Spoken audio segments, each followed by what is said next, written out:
Hello friends, welcome to my channel more education junction. Friends, आज हम उसी topic को जो भाषा कौशल संबंधी मूल्यांकन था उसी को आगे बढ़ाते हुए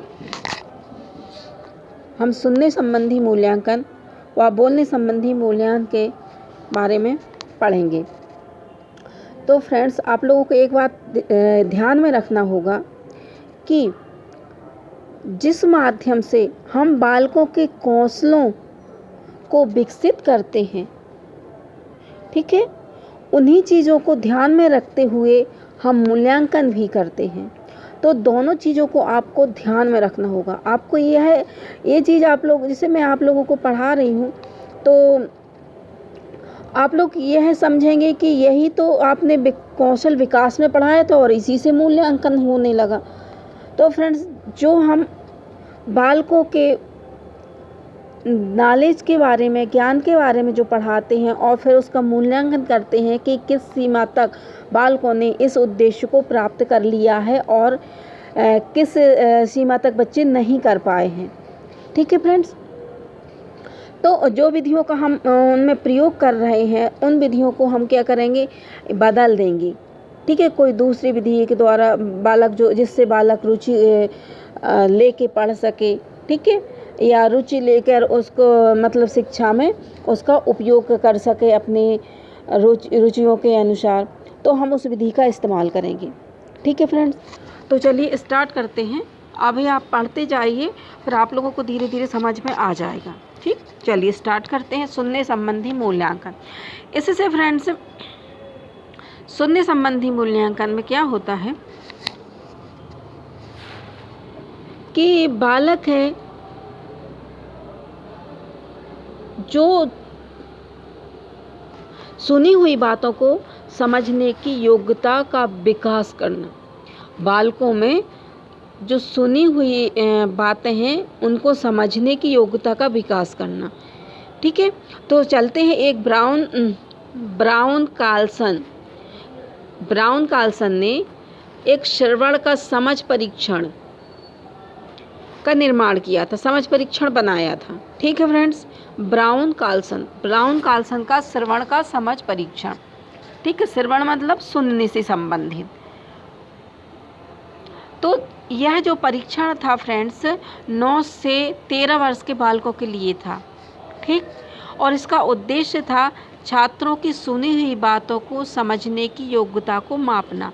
मतलब छात्र जो हैं, जो सुनी हुई बातें हैं छात्रों ने, वो कहाँ तक उन बातों को समझ पाए हैं, उनका अर्थ ग्रहण कर पाए हैं, वह योग्यता मापना।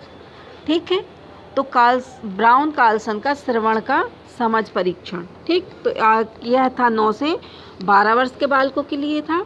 और किस लिए था? यह श्रवण से संबंधित था। ठीक, चलिए अब परीक्षण जो था, अब श्रवण परीक्षक है फ्रेंड्स, तो श्रवण परीक्षण तो इसमें क्या होता है, श्रवण तो मौखिक लिया जाता है। यह परीक्षण कैसे किया जाता है? मौखिक किया जाता है फ्रेंड्स। ठीक, तो इसमें क्या किया जाता है कि 30 से 40 बालकों पर एक साथ किया जाता है। इसका जो परीक्षण का जो प्रयोग है वह 30 से 40 बालकों पर एक साथ किया जाता है। नेक्स्ट टॉपिक हमारा यही है कि इसमें 76 मतलब 76 पाठ वाले प्रश्न जो हैं, 76 पाठ वाले प्रश्नों को 5 भागों में बांटे जाते हैं। ठीक, तो जब 5 भागों में बांटे जाते हैं तो इनका उद्देश्य होता है अव्यवहित प्रव्याकरण और निर्देशों को समझने, संक्रमण को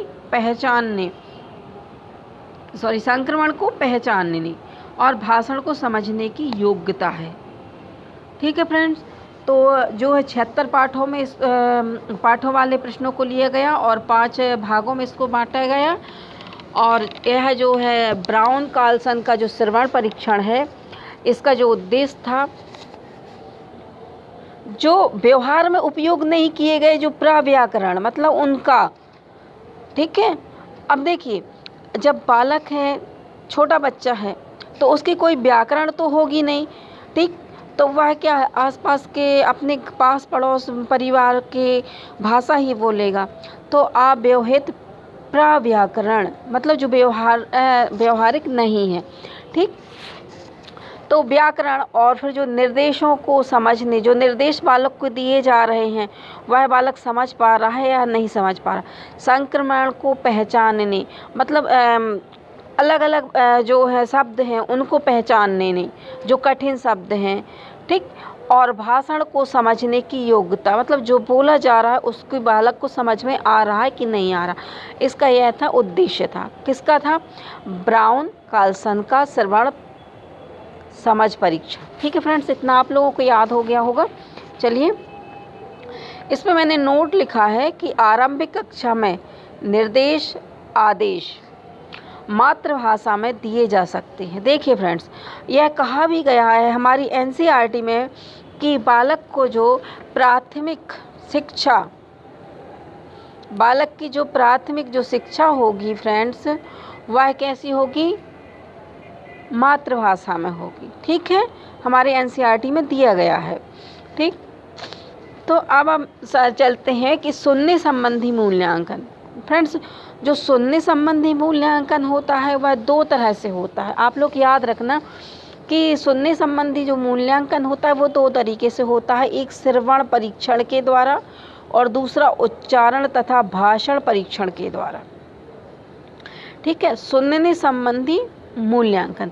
तो इसमें थोड़ा सा आप देख लीजिए कि श्रवण परीक्षण, ये तो आप समझ गए कि सुनने से संबंधित है। देखिए, बच्चों को एक ध्वनि सुनाएंगे। ठीक, बच्चों को हमको एक ध्वनि सुनाएंगे मतलब वर्णमाला या कोई ऐसे शब्द या ऐसी ध्वनि सुनाएंगे। ठीक, फिर उससे मिलती जुलती 3 ध्वनियाँ सुनाएंगे। सबसे पहले हमने एक ध्वनि सुनाई और उससे मिलती जुलती 3 ध्वनियाँ सुनाएं। अब बालक यह बताएंगे कि उनमें वह ध्वनि है या नहीं, मतलब जो हमने पहले सुनाई है वो ध्वनि उन 3 वर्णों में है या नहीं। ठीक है, तो जैसे हमने बोला झा, छा, जा, जा, तो यह ध्वनियाँ हैं। हमने बोल दिया झा, तो अब बोलेंगे कि बेटा इसमें जो है, जो हम 3 ध्वनियाँ और सुना रहा है, इसमें यह ध्वनि है या नहीं है। ठीक है, तो वह क्या कहलाए? श्रवण संबंधी परीक्षण या मूल्यांकन। ठीक है, अब नेक्स्ट आप देख लीजिए, और तरीके से भी है। जैसे हमने कोई शब्द बताया बालक को, ठीक है, हमने बोला भा। अब देखना कि जो हमारा भा है वह जो हम शब्द बोल रहे हैं उसमें है या किस में है वह। ठीक है, तो हम बोलेंगे बला और भला और चला। तो अब बताओ कि भा जो है वह किस शब्द में है। ठीक है, तो यह होता है बालकों का श्रवण संबंधी परीक्षण। चलिए नेक्स्ट पर आते हैं। इसी तरह से बहुत से चीज़ें हैं कि जो हम बालकों को बता सकते हैं। देखिए फ्रेंड्स, मैंने आप लोगों को इतना भी जो है आप लोगों के लिए ज़्यादा हो जाता है, लेकिन मैं बस इतना चाहती हूँ कि जो भी मैं आपको पढ़ाऊँ आपको हर चीज़ क्लियर हो जाए, कि ताकि आप जब एग्ज़ाम में बैठे ना तो आपको कोई कन्फ्यूज़न ना रहे। इसलिए नहीं तो मैं क्या श्रवण परीक्षण या उच्चारण तथा भाषण इतना करके छोड़ देती। ठीक है, लेकिन मैं यह चाहती हूँ कि जो मैं आपको पढ़ाऊँ वह आपके काम आए। जब आप एग्ज़ाम में बैठें आपके कॉन्सेप्ट पूरे क्लियर रहें, आप कोई भी क्वेश्चन गलत करके ना आए। ठीक है फ्रेंड्स, तो इसलिए थोड़ा सा आप लोगों को बोरिंग टॉपिक लग रहा होगा, लेकिन आप लोग इसको पढ़ लीजिए क्योंकि एग्ज़ाम में आने वाले हैं, जो हम इम्पॉर्टेंट और सिलेबस के अकॉर्डिंग ही लेके आए हैं। ठीक है फ्रेंड्स, और पूरा सीरीज़ वाइज लेके आए हैं। ये चीज़ें कोई नहीं लेके आएगा फ्रेंड्स, क्योंकि सब लोग थांडाइक पर कि थांडाइक के प्रमुख सिद्धांत 3 बता दिए, गौण बता दिए दूसरे वीडियो में। ये चीज़ नहीं, हम आप लोगों को एक सीरीज़ के अकॉर्डिंग सब पर आएंगे, सब चीज़ पढ़ाएंगे, ताकि आप लोगों को ये लगे कि नहीं हमने कुछ पढ़ा है। ठीक है फ्रेंड्स, तो चलिए, तो इन सब चीज़ों को आप इग्नोर कीजिए और जो चीज़ मैं आप लोगों को लेके आ रही हूँ, पढ़ा रही हूँ, उस पर आप लोग बहुत अच्छे से ध्यान दीजिएगा फ्रेंड्स। ठीक है, इस पर मत जाइए कि थोड़ा लेंदी है, ज़्यादा समय लग रहा है। ठीक है, तो ज़्यादा समय लग रहा है तो आप लोगों के कॉन्सेप्ट भी तो क्लियर होंगे। ठीक, चलिए अब देखिए हम पढ़ते हैं उच्चारण और भाषण। देखिए उच्चारण का मतलब होता है कि हम कोई जो परीक्षण करते बोल के, उच्चारित करके, ठीक है। और भाषण मतलब यह भी भाषण दे के बच्चों को, ठीक। तो देखिए इसमें क्या होता है कि शिक्षक द्वारा एक एक कर बोले गए शब्दों को बोलिए। जब शिक्षक बोलता है, उच्चारित करता है, छोटे बच्चे हैं क्लास में, है ना, तो जैसे हमने बोला दौड़ा, अब बच्चे जानते नहीं हैं तो पहले उनको क्या करना है कि हमको बोलना है और फिर बच्चों को बुलवाना है, मतलब अनुकरण मेथड का उपयोग करना है। दौड़ा, ढोना, धोना, ये सब चीज़ें हम बालकों को दोहराएंगे, वाक्यों अभी शब्दों को दोहराएंगे और फिर इसी प्रकार से जो हम वाक्य बनाएंगे उनको दोहरवाएंगे बच्चों को, ठीक है। तो ये उच्चारण और भाषण संबंधी होगा। फ्रेंड्स इसमें एक चीज़ और है, जैसे चित्र की वस्तु का नाम बताओ। जैसे हमने बच्चों को एक चित्र बना दिया, बोर्ड पर बना दिया, या फिर कोई चित्र ला के बच्चे के सामने रख दिया और उससे बोला कि इसके बारे में नाम, इस चित्र की वस्तु का नाम बताओ, या इसके बारे में 2 वाक्य बताओ। जैसे झरने का चित्र है, इसके बारे में बताओ, तो बच्चे क्या करने लगेंगे, सोचने पर, हाँ मैंने झरना तो देखा है, वो सोचने लगेंगे कि क्या बोले, शब्दों का निर्माण खुद करेंगे, ठीक है। तो यह कहलाता है उनका श्रवण संबंधी जो है विकास भी बोल सकते हैं फ्रेंड्स। और इसी के आधार पर हम मूल्यांकन भी कर सकते हैं, ठीक है, दोनों चीज़ें कर सकते हैं। इसलिए आप लोग कंफ्यूज बिल्कुल नहीं होइएगा कि मूल्यांकन दिया है और हम आप लोगों को ये चीज़ें पढ़ा रहे हैं, ठीक है। तो मूल्यांकन भी हम इन्हीं आधार पर कर सकते हैं कि बच्चे को हमने चित्र दिखाया और पूछा कि भाई 2 वाक्य इसके बारे में बोलो, जी क्या है, इसका नाम बताओ और इसके बारे में 2 चीज़ें बोलो, ठीक है। किसी भी जानवर का, जंतु का, पशु पक्षी का, किसी भी चीज़ के बारे में चित्र बना के और उनके बारे में हम पूछ सकते हैं बालकों से, ठीक है। तो यही हमारा मूल्यांकन भी होगा और यही हमारा बालकों के भाषण कौशल में के विकास में भी सहयोग देगा, ठीक। फ्रेंड्स आप लोगों को कितना समझ आ गया होगा। यदि नहीं समझ आ रहा एक बार में तो आप लोग दूसरी बार वीडियो देख लीजिएगा और इसको समझ लीजिएगा, ठीक है फ्रेंड्स। यह है आप लोगों को बहुत ज़्यादा हेल्प करेंगे एग्ज़ाम में, क्योंकि ये बहुत गहराई वाली जो चीज़ें हैं मैं आप लोगों को लेके आई हूँ, क्योंकि मैंने खुद 2-2 3-3 बार एग्ज़ाम दिए हैं, टेट एग्ज़ाम में निकाला है, 2-2 3-3 बार निकाल चुकी हूँ। और ये वर्ग 2 इनके भी मैं एग्ज़ाम निकाल चुकी हूँ, इसलिए मुझको पता रहे कि ये क्वेश्चन जो हैं कहाँ से आते हैं, ठीक है फ्रेंड्स। चलिए अब हम देखते हैं फ्रेंड्स बोलने संबंधी, एक मिनट, बोलने संबंधी मूल्यांकन। बोलने से मतलब हमारी जो अभिव्यक्ति है, ठीक है फ्रेंड, अभिव्यक्त करके हम जो है बालकों में देखते हैं कि बालक जो है अपनी बात को किस तरह से कह पा रहे हैं, ठीक है। चलिए इसके बारे में देख लेते हैं। तो परीक्षण के संदर्भ में जब हम परीक्षण करते हैं बालकों का, मूल्यांकन करते हैं बालकों का, तो उसमें हम देखते हैं कि मौखिक अभिव्यक्ति के अवसर जो हैं कथन, कविता पाठ प्रमुख हैं, ठीक है। तो हमें बालकों को क्या करना चाहिए, मौखिक अभिव्यक्ति के अवसर देना चाहिए। जैसे किसी कथन के बारे में हमने पूछ लिया बालकों से, कोई कविता है, कोई कहानी है, उसके बारे में पूछ लिया, कोई घटना है, ठीक है, उसके बारे में बालकों से पूछ लिया, तो क्या है बालक क्या करेंगे, जैसे कहीं बालक गए हुए हैं, कोई घटना का वर्णन है, या मेला देखने गए हुए हैं, ठीक है, या कहीं भी गए हुए तो उसके बारे में हम बालकों से पूछ सकते हैं। चिड़ियाघर गए हैं तो वहाँ क्या क्या देखा, क्या था, बालक उसके बारे में बताएंगे, ठीक है। और इससे क्या होगा, उनके बोलने संबंधी जो है कौशल का विकास भी होगा, ठीक है। और हम यह भी देख पाएंगे कि बालक किन किन शब्दों का इस्तेमाल कर रहे हैं, ठीक है फ्रेंड्स। तो चलिए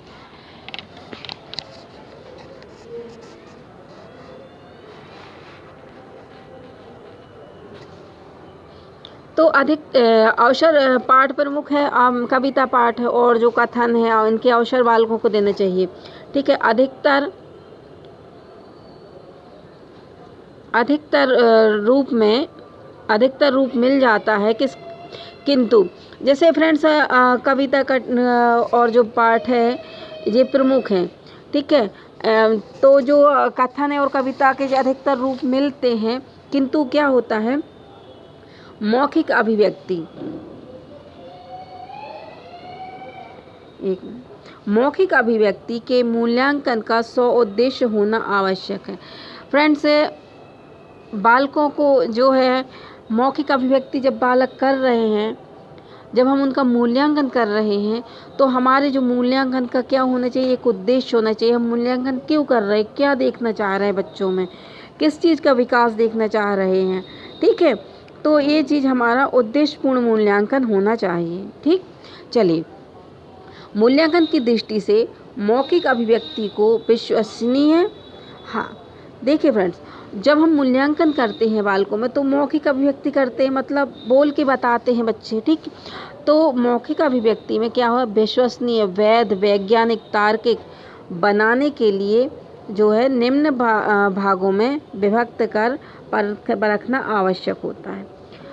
तो बालक जब मौखिक अभिव्यक्ति करते हैं तो वो कितनी विश्वसनीय है, वैध है, तार्किक शब्दों का बालक यूज कर रहे हैं, वैज्ञानिक तरीके से सोच रहे हैं, ठीक है। तो इन सब के लिए हमें जो निम्न बातों का जो है वो ध्यान रखना चाहिए मौखिक पक्ष में। तो चलिए हम देख लेते हैं थोड़ा सा इनके बारे में। जैसे वार्तालाप के द्वारा जब हम मूल्यांकन करते हैं बालकों का, तो वार्तालाप करते हैं, ठीक है। तो वार्तालाप के द्वारा भी हम बालकों की बहुत सी चीज़ों के बारे में पता चल जाता है बालकों का। जैसे सुश्रव्य वाणी, बालक की वाणी कैसी है, बोलने का तरीका कैसा है, ठीक है। शुद्ध उच्चारण, उचित गति, मतलब बोलने में गति कैसी है, रुक रुक के बोल रहा है, अटक अटक के बोल रहा है, ठीक। इसके बारे में भाषा कैसी इस्तेमाल कर रहा है, शुद्ध इस्तेमाल कर रहा है, मानक भाषा इस्तेमाल कर रहा है, ठीक। शब्द भंडार उसका कैसा, अभीष्टता, क्रमबद्धता कैसी है उसमें, जब वो बोल रहा है शब्दों में क्रमबद्धता है, वाक्यों में क्रमबद्धता है कि नहीं, ठीक है। उसके बातों में जो है शिष्टाचार है, वहाँ अर्थ वो जैसे हम वार्तालाप बालक ही नहीं करेगा, हम भी उससे वार्तालाप करेंगे, तो हम यह समझने की कोशिश करेंगे कि वह हम शब्दों के अर्थ को समझ रहा है कि नहीं समझ रहा, उसकी क्षमता कितनी है शब्दों के अर्थ को समझने की, उस टॉपिक पर बात करने की उसकी क्षमता कितनी, इन सब चीज़ों के बारे में हम ध्यान देंगे, ठीक है फ्रेंड्स। या तो मूल्यांकन करने के लिए भी यही है, और यही जो है बोलने संबंधी जो है हम विकास करेंगे ना कौशलों का, उसमें भी हमारे वार्तालाप जो है इम्पॉर्टेंट है, ठीक है फ्रेंड्स। चलिए, उसी प्रकार वाचन में क्या होता है, जब हम बच्चे को क्या करते हैं,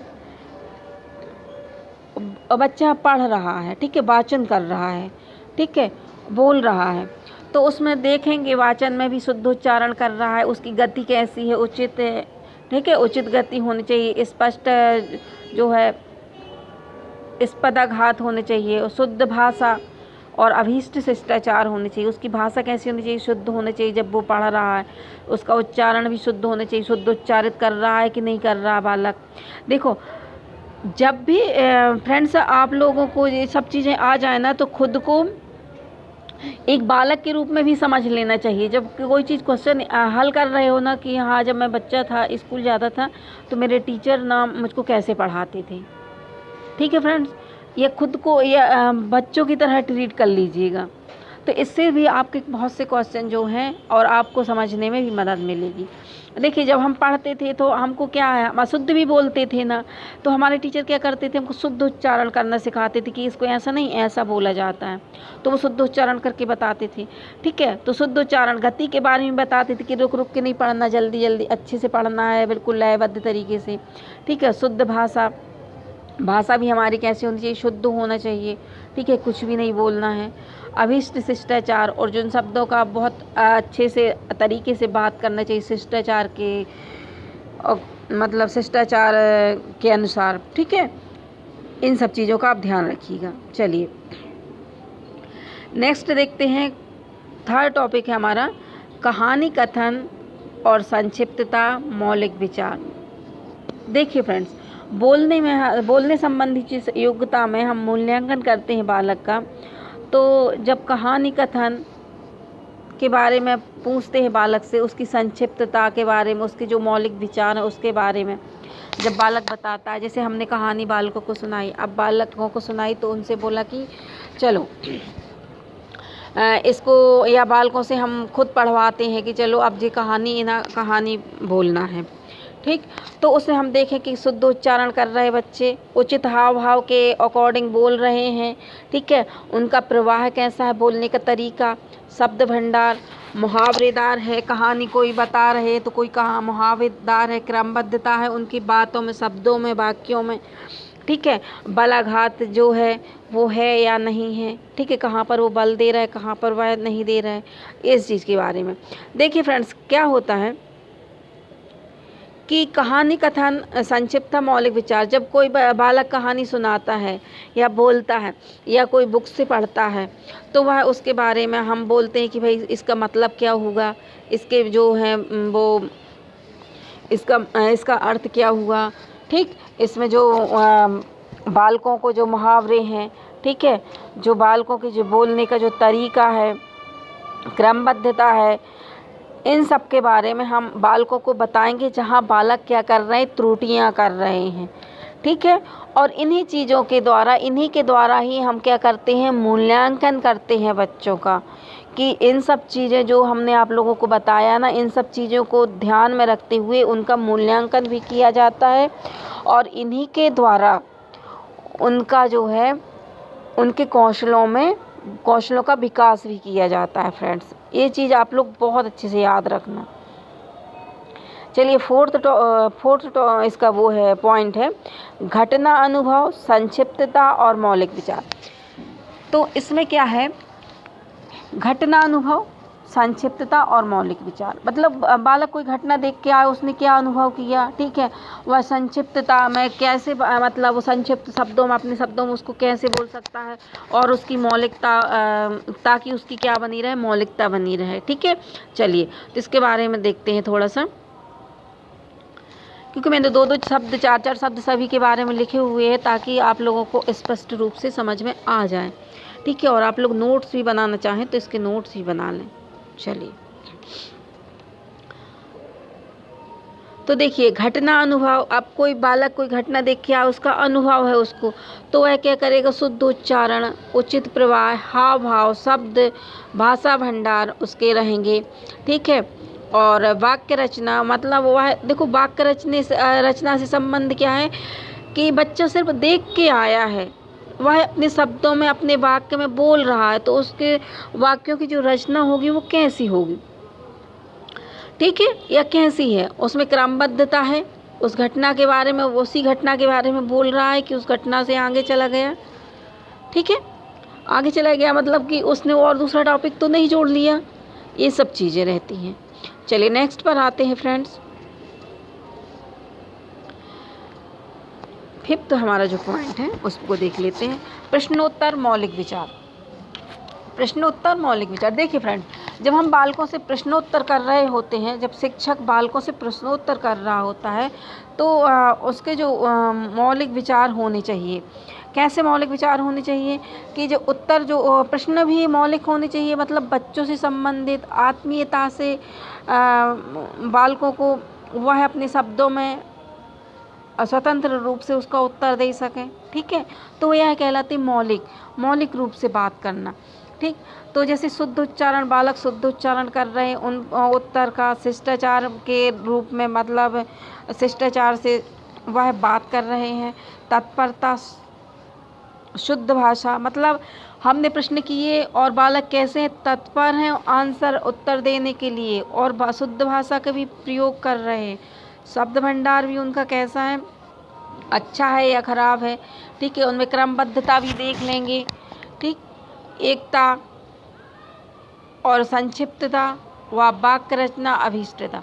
देखिए फ्रेंड, जब बालकों से हम प्रश्न करते हैं, ज़रूरी नहीं है कि वह प्रश्न हम किसी बुक से ही करें, ठीक है। इस चीज़ के बारे में आप, बुक के बारे में आप भूल जाइए कि कोई बुक से ही उठा के हम बालकों से प्रश्न कर रहे हैं।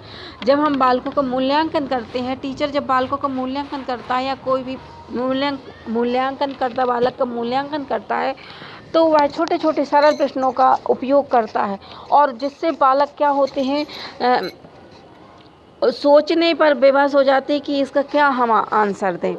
ठीक है, और जिससे बनते हैं तो वो क्या होते हैं, हम समझ में भी आता है कि बालक क्या रहते, तत्पर रहते हैं आंसर देने के लिए। ठीक है, और उसमें हमें बालकों में ये चीज़ भी देखना है कि शुद्ध भाषा, शुद्ध उच्चारण कर पा रहे हैं या नहीं, उनका शब्द भंडार कैसा है, जो वो प्रश्नोत्तर दे रहे हैं उनमें क्रमबद्धता है या नहीं है, एकता है ना, संक्षिप्तता है, छोटे हैं या बहुत बड़े बोल रहे हैं, क्योंकि ज़्यादा बड़े बोलेंगे तो क्या होगा, वो अपने आंसर से भटक जाएंगे। ठीक, और वाक्य रचना उनकी कैसी है, मतलब वह वाक्यों को किस तरीके से बना रहे हैं, ठीक है, किस तरह से वो आंसर दे रहे हैं, इन सब चीज़ों का ध्यान रखना है। ठीक, चलिए लास्ट पर आते हैं हम लोग, कविता। इसका जो लास्ट पॉइंट है सुनने संबंधी योग्यता का, उसमें देखिए कविता। शुद्ध देखिए फ्रेंड्स, जब कविता या काव्य हम बालकों को पढ़ाते हैं तो आप लोगों को पता होगा कि बालक जो है कविता पढ़ने में, सुनने में बहुत रुचि रखते हैं। ठीक है, और उनको कविताएं याद भी जल्दी हो जाती हैं, वो बोलने भी लगते हैं। ठीक, तो चलिए देख लेते हैं। अब कविता, जब बच्चे कविता कर रहे होते हैं, कविता का गायन कर रहे होते हैं तो उसमें क्या होता है, शुद्ध उच्चारण कर रहे बच्चे कि नहीं कर रहे। देखिए फ्रेंड, आप लोग हर चीज़ में देखना कि बच्चे शुद्ध उच्चारण कर रहे हैं कि नहीं, उचित भाषा का प्रयोग कर रहे हैं कि नहीं कर रहे हैं। ठीक है, शुद्ध भाषा बोल रहे हैं कि नहीं बोल रहे हैं, इन सब चीज़ों का, जैसे उचित विराम चिन्ह, कविता में उचित विराम चिन्हों का प्रयोग कर रहे हैं कि नहीं, उचित हाव भाव उनके हैं। ठीक है, दक्षता, वो दक्ष हैं उन चीज़ में कि नहीं है। ठीक है, शुद्ध वाचन, स्वर वाचन, सुसंबद्धता और नवीन प्रयोग। ठीक है फ्रेंड्स, तो ये सब चीज़ें क्या होती हैं, कविता में होती हैं। तो हमको ये चीज़ का ध्यान रखना होता है कि बालक इन सब चीज़ों का प्रयोग कहाँ तक कर रहे हैं या कहाँ तक उनसे बन रहा है, इन सब चीज़ों में उन्हें कितनी दक्षता है। ठीक है, या वो कितने दक्ष हैं इन सब चीज़ों के बारे में। कविता जब वो पढ़ेंगे या गायन करेंगे कविता का, तो वो कहाँ अपने उचित भाव हैं उनके नहीं है, वो शुद्ध वाचन कर रहे हैं कि नहीं कर रहे हैं, इन सब चीज़ों के बारे में ध्यान रखना आवश्यक है। ठीक है, तो इन्हीं के द्वारा ही हम क्या करेंगे, उनका मूल्यांकन भी कर लेंगे। चलिए अब हम देखते हैं फ्रेंड्स,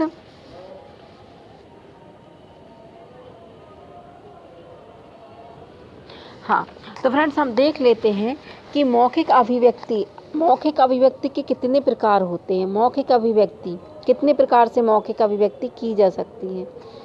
ठीक है, तो कितने तरीके से मौखिक अभिव्यक्ति की जा सकती है। तो एक की जा सकती है प्रत्यय स्मरणात्मक के द्वारा, मतलब किसी वस्तु के बारे में भी स्मरण है तो वह चीज़ हम मौखिक अभिव्यक्ति के रूप में कर सकते हैं। ठीक है, दूसरा हमारा रचनात्मक, मतलब रचना के द्वारा, लेखन के द्वारा भी हम अभिव्यक्ति कर सकते हैं। कोई लिखी हुई चीज़ है वो हमको पता है तो हम मौखिक अभिव्यक्ति उसके बारे में कर सकते हैं, रचनात्मक। और तीसरा होता है हमारा सृजनात्मक, मतलब किसी चीज़ का हमने क्या किया, सृजन किया है, उसको बनाया है। ठीक है, तो हम उसके बारे में भी मौखिक अभिव्यक्ति कर सकते हैं। तो यह 3 तरह से अभिव्यक्ति कर सकते हैं। तो एक होता है प्रत्यय स्मरणात्मक, आप लोगों को पता, प्रत्यय स्मरणात्मक मतलब किसी प्रत्यय के बारे में, किसी वस्तु, किसी चीज़, किसी घटना के बारे में जो हमें स्मरण है उसके बारे में हम मौखिक अभिव्यक्ति कर सकते हैं। जैसे हमने कोई घटना देखी, ठीक है, और तो उसके बारे में हम बता सकते हैं। फिर रचनात्मक, कोई लिखी हुई चीज़ कोई याद है हमको, कविता है, तो हम उसके बारे में बता सकते हैं। और सृजनात्मक, किसी चीज़ के बारे में हमने सृजन किया, हमने उसका निर्माण किया, बनाया है, तो हम उसके बारे में भी मौखिक अभिव्यक्ति कर सकते हैं। तो फ्रेंड्स इनको याद रखिएगा कि मौखिक अभिव्यक्ति 3 प्रकार से होती है, प्रत्यय स्मरणात्मक, रचनात्मक और सृजनात्मक। ठीक, चलिए नेक्स्ट देख लेते हैं कि इसी में जो है मौखिक प्रश्न। देखिए फ्रेंड्स, मौखिक प्रश्न के बारे में थोड़ा सा अपन जानकारी ले लेते हैं। ठीक, तो जो मौखिक प्रश्न होते हैं उसमें परीक्षण में, देखिए जब परीक्षण होता है, मूल्यांकन करते हैं, तो परीक्षण में मौखिक प्रश्नों का विशेष महत्व होता है तथा उनका क्रम संख्या महत्वपूर्ण होती है, मतलब क्रम भी महत्वपूर्ण होता है और संख्या भी उनकी महत्वपूर्ण होती है। ऐसा नहीं है कि बच्चों को हम इतने बहुत सारे क्वेश्चन दे दें कि वो कर ना पाएँ, ठीक है। तो उनकी संख्या भी कैसी होती है, महत्वपूर्ण होती है, और उनका क्रम भी महत्वपूर्ण होता है। क्रम वाइज हम बच्चों को प्रश्नों के जो मौखिक प्रश्नों के उत्तर करवा सकते हैं। चलिए, यदि स्वतंत्र विचार जानने के लिए प्रश्न पूछे जाना है, मतलब बालक के जो स्वतंत्र विचार हैं उनको जानने के लिए प्रश्न पूछे जाना है, तो वे पूर्व निर्धारित होना चाहिए, ठीक है फ्रेंड्स। मतलब हमको पहले से ही उन प्रश्नों उनको बना लेना चाहिए कि हम कोई स्वतंत्र प्रश्न बच्चों से पूछने वाले हैं, ठीक है। उसके बारे में जैसे हमने आप लोगों को स्वतंत्र प्रश्न वह होते हैं फ्रेंड्स, जैसे हमने बताया कि अगर बालक से पूछा कि अगर तुम सरपंच होते तो क्या करते, तो वह इस बात के बारे में कैसे हो जाएंगे, वो स्वतंत्र हो जाएंगे कि अपने हिसाब से वो सब बोलने लगे कि मैं ऐसा करता वैसा करता, ठीक है। तो यह कहलाते हैं स्वतंत्र प्रश्न। चलिए, तो इनको हमें पहले से पूर्व निर्धारित करना होगा कि हमें कौन से प्रश्न बालकों से पूछना है, ठीक। अब इसके बारे में थोड़ा सा और जो मौखिक प्रश्न है उनमें हमें क्या अपेक्षित होनी चाहिए, कैसे मतलब बनाए जाएं वो, ठीक। तो चलिए देखते हैं। प्रश्नों की भाषा विषय युक्त। देखिए फ्रेंड्स, बच्चे छोटे हैं, ठीक है, कॉलेज में तो है नहीं है, बच्चे छोटे हैं, तो जो हमें कैसे विषय युक्त, जो विषय वो पढ़ रहे हैं फ्रेंड्स, उनके अकॉर्डिंग हमें क्वेश्चनों को तैयार करना है, ठीक। फिर उसमें क्या होना चाहिए, सरल भाषा होनी चाहिए, सरल सुबोध भाषा हो, ताकि वो समझ सकें आसानी से। जब समझ पाएंगे तभी तो आपको आंसर कर पाएंगे, जब वो समझ नहीं पाएंगे तो कैसे आंसर देंगे, ठीक है। तो प्रश्नों की भाषा विषय युक्त हो, मतलब ऐसे विषय युक्त हो कि जिन्हें वो बालक जानते हों, उन चीज़ों के बारे में वो जानते हों, ठीक है। और सरल तरीके से हम उनसे पूछेंगे, हमारी भाषा सरल सुबोध होनी चाहिए। चलिए नेक्स्ट पर देखते हैं।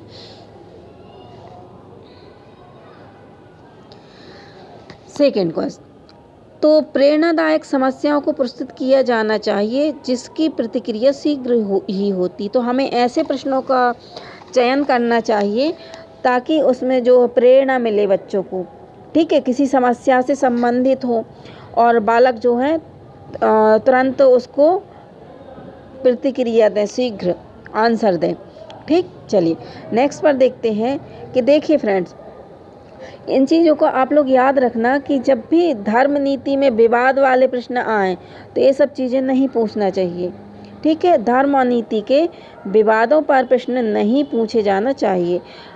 अब देखते हैं फोर्थ वाला ऑप्शन, देखते हैं फोर्थ पॉइंट पर देखते हैं हम कि प्रश्नोत्तर व साक्षात्कार की स्थिति अनौपचारिक व आत्मीय हो। देखिए फ्रेंड, जब बच्चे छोटे हैं तो हम जो बालकों से जो क्वेश्चन पूछते हैं, जो प्रश्न पूछते हैं, तो वो अनौपचारिक होना चाहिए, औपचारिक नहीं होना चाहिए। और कैसे होना चाहिए, आत्मीय होना चाहिए, ठीक है।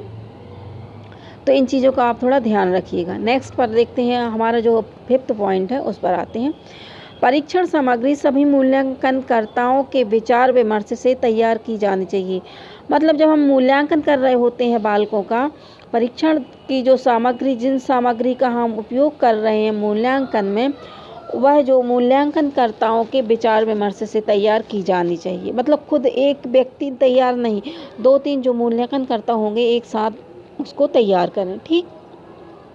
हमारा जो लास्ट पॉइंट रहेगा फ्रेंड्स, वो है मौखिक प्रश्नोत्तर परीक्षण।